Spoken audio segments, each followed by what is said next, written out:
Okay, so today I'm going to finally be doing my monthly wrap, talking all the books that I read in the month of August. I am incredibly late. It is the 16th of September over here in Australia at the time of recording. So, yeah, over a fortnight late, but that's okay. It is what it is, and I'm glad that I'm finally here to get it done. So, without any further ado, let's begin talking all the books I read in the month of August, starting off with the monthly stats. So, for the month of August, I read a total of 7 books comprising of 5 cozy mysteries, 1 horror, and 1 mystery. To my age groups, I read 1 YA and 6 adult books. To the lengths, all 7 books were half-tones. My total page count was 2,184 pages, and to my star ratings, I was all over the shop in the month of August. 3 5-stars, 2 4-stars, 1 3-star, and 1 2-star. So let us jump right in. The first book that I read for the month of August was this book, The Inheritance Games, by Jennifer Lynn Barnes. This is a YA mystery book, and I gave this book 3 stars. So the basic premise of this book is that we follow a girl by the name of Avery, who is a high schooler, and one day she is notified that a complete stranger has died and left her an inheritance. This obviously seems incredibly mysterious to Avery, so Avery and her sister end up traveling down to the mansion where this guy lived and meet his family, and things get even more mysterious when Avery learns that, I don't remember which it was, but either the majority of the inheritance went to her or all of the inheritance went to her. So Avery's trying to work out what the heck is going on here while dealing with the family of the guy that passed away, who are, of course, incredibly upset that everything was left to this complete stranger. And I think that the book is fine on its own. It's just not what I wanted going in. So for me, seeing the title The Inheritance Games, I thought that it would be a book about all these people that we see on the cover competing in like challenges and stuff, and the winner would get the inheritance. But as I just told you, no. We literally find out in chapter 1 that Avery gets all the inheritance. So it wasn't what I thought it was at all, which was disappointing for me, but it is my own fault. I go into books blind. 3 stars from me. The next book that I read in the month of August was this book, The Housemates by Ian Rob Wright. This is an adult horror, and I gave this book an overwhelming 5 stars. Let me draw this out for you so that you completely understand where I'm coming from. I gave this book 5 stars based on, did it fit the brief? Did it fit the bill? It perfectly did. And also I gave it 5 stars based on my emotions. This was an incredible read, and I do hope to read more of Ian Rob Wright's books in the future. The basic premise of this book is that we follow a guy by the name of Damien who ends up being invited to take part in a competition that sounds very similar to Big Brother. Jason is in a situation where he could do with the cash prize that the winner will receive. So motivated by that, he accepts the invite and enters himself officially into this competition. However, there is more to this game than meets the eye. Being an adult horror, you might not be surprised to find out that this book is very much a Big Brother meets Saw. The elimination playoff is, the 2 housemates that receive the most votes go into the elimination playoff. The elimination playoff is basically a death trap. 2 of the housemates go into the elimination playoff, and only 1 housemate is going to come out alive. The reason that I'm pointing this out for you is because, being a horror, the way in which the housemate who dies dies is extremely graphic, so do be mindful of that going in. I really enjoyed it emotionally. I had a lot of fun with the challenges and the anthropology behind this competition. Even though it is a work of fiction, I love anthropology and the study of human nature, what makes people tick, and what motivates them to do certain things when they are placed in certain situations. So for me, I really fed off of that and really enjoyed it. So yeah, if you don't feel you would be triggered by this book, then I do highly recommend it. I gave it 5 stars, and I have to say that something happens at the end that obviously is a spoiler. There are a couple of twists that were incredible. I mean, I thought the story was good anyway. Like, it was already a 5-star book for me, but the ending elevated it even higher. I wish I could give it 6 stars. That's how good it was. Now to the cozy mystery section. The next book that I read in the month of August was this book, Death of a Country Fried Redneck by Lee Hollis. Now, in case you don't know, Lee Hollis is an authoring duo of Lee and Hollis, and this is book number 2 in the Hayley Powell Food and Cocktail Mystery Series. I read book number 1 last month, and I really enjoyed it, so much so that I wanted to read book 2 right away the following month, and I love book 2 just as much. The basic premise of this entire series is that we follow a single woman by the name of Hayley Powell, who has 2 children, and she works as a cooking columnist. So basically once a week, she writes a column and finds a way to intertwine a recipe at the end of the column to do with what she's writing about. In this second book in the series, a country western star comes to town that Hayley has had a crush on for a very long time. He ends up hiring her after a set of circumstances go down, but he ends up hiring her to become his professional chef for the time that he is in her area, and she really obviously enjoys doing that. There is a murder that occurs. The murder I didn't find too intriguing, but the sleuthing around determining who the murderer was, I definitely did find to be intriguing. I think Lee and Hollis have an absolute hit on their hands. There are so many books in this series that I'm nowhere near even making any sort of a headway into the series, but I definitely want to read more as time does go on. 5 stars from me. The next book that I read was this book, Restaurant Weeks Are Murder by Libby Klein. This is book number 3 in the Poppy McAllister mystery series, and I have a love for this series as well. So in this one, we continue to follow Poppy, who runs a bed and breakfast with her Aunt Ginny, and but in this particular book, she is hired to be an assistant to a chef who is taking part in a week-long restaurant cooking competition, and I really enjoyed that. One of the judges is fatally poisoned and ends up dying because of it, and so Poppy, I keep getting confused between Hayley Powell and Poppy McAllister. Poppy ends up doing what she can to try and solve the murder. It was very intriguing. As I said, I really enjoyed the cooking competition side of it, and I also enjoyed not only the mystery, but the reveal of the mystery was fantastic. It was so good. I was so excited. I honestly don't remember the last time that I was so excited so excited when I read the reveal for a murder mystery. So that was wonderful. 5 stars from me. The next book that I read, I don't own a copy of because it is, I hate to say it, but it's incredibly expensive for a cozy mystery. So I'm just going to put it up on the screen, and that is this book, which is Cheddar Off Dead by Karina Moss. This is an adult cozy mystery book. It is book 1 in the Cheese Shop mystery series, and I gave this book 4 stars. Now, I struggled a little bit saying the rating just then because I did change my mind. Originally, I gave the book 5 stars, but after thinking about it for a little while, I've relegated it back to 4 stars, and I'll explain why.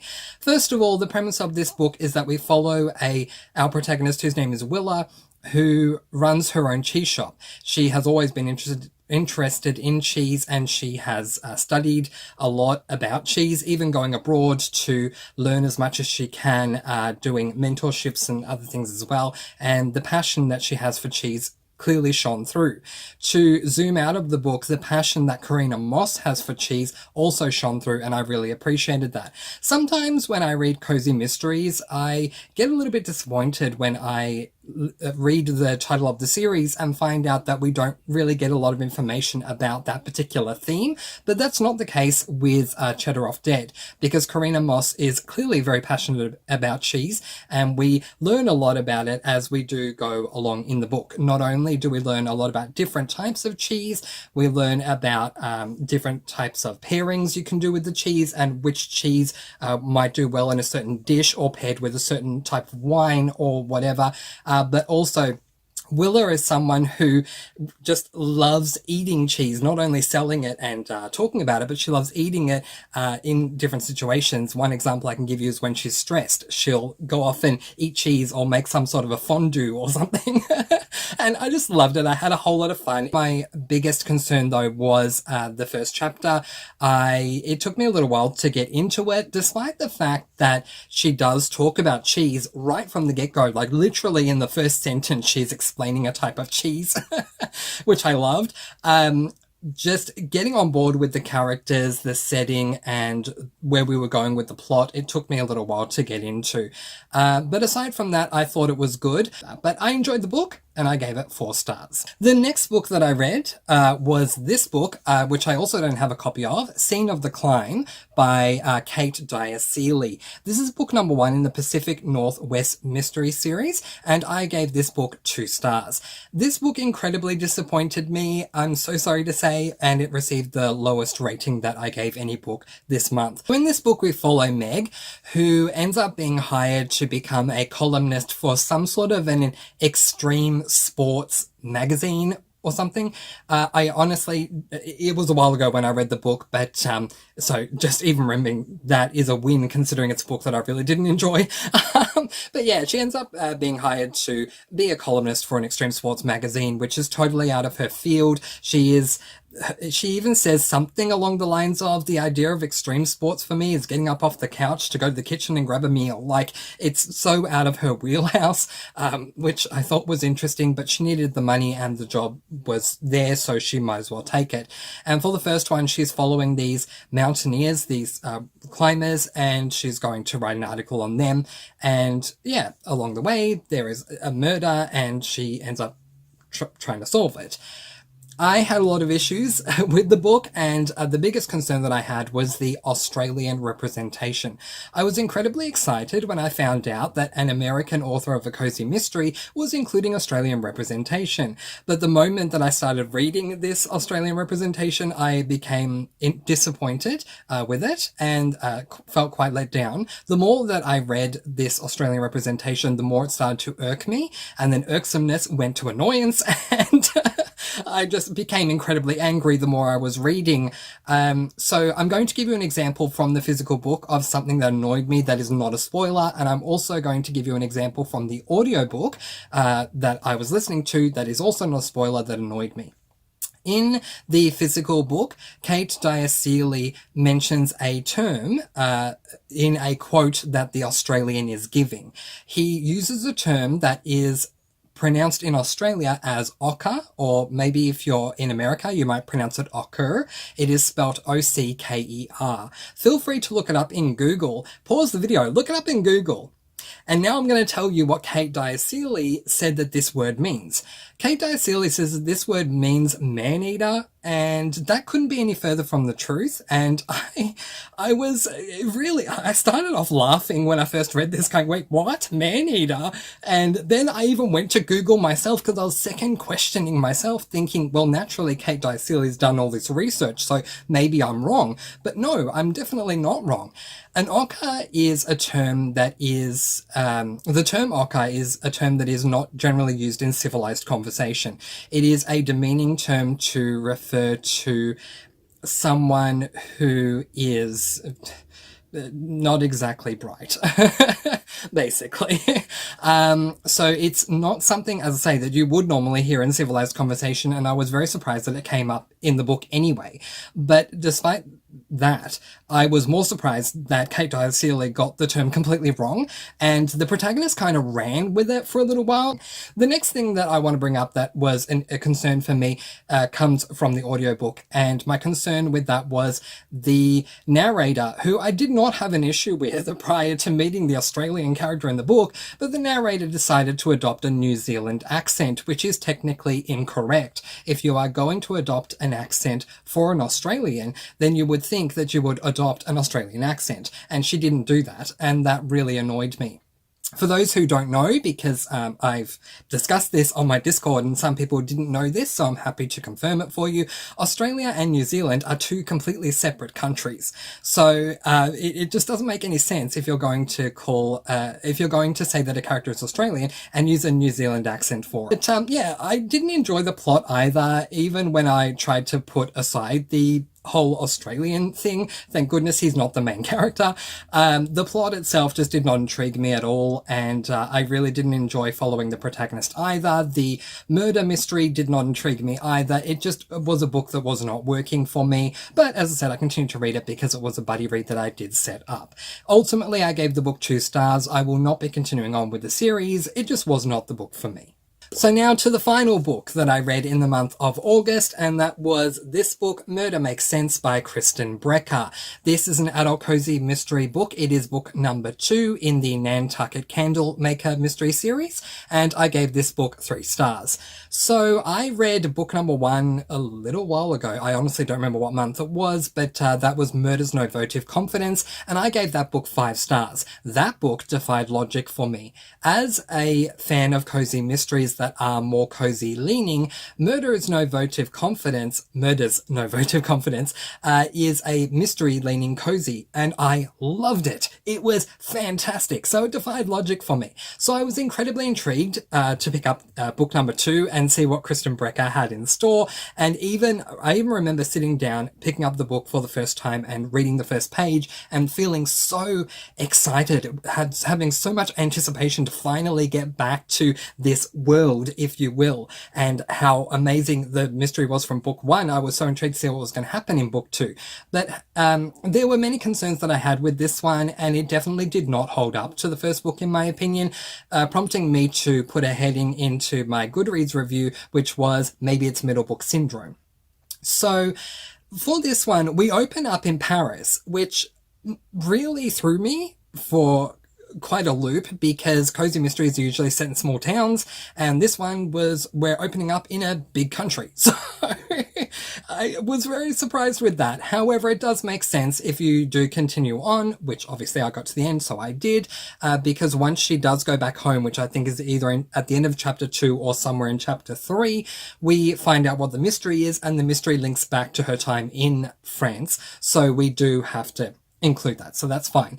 But my problem was that the mystery just did not intrigue me at all, which incredibly annoyed me, because in book 1 it was fantastic. Not only was it good, it was fantastic. So I felt very let down by that with book number 2. The cozy side was a massive improvement. With book 1, I would go out on a limb and say it was like 95-96% mystery and either 4 or 5% cozy. This one had a lot more cozy elements, and I do appreciate that. And so therefore it received 3 stars as opposed to 2 or 1.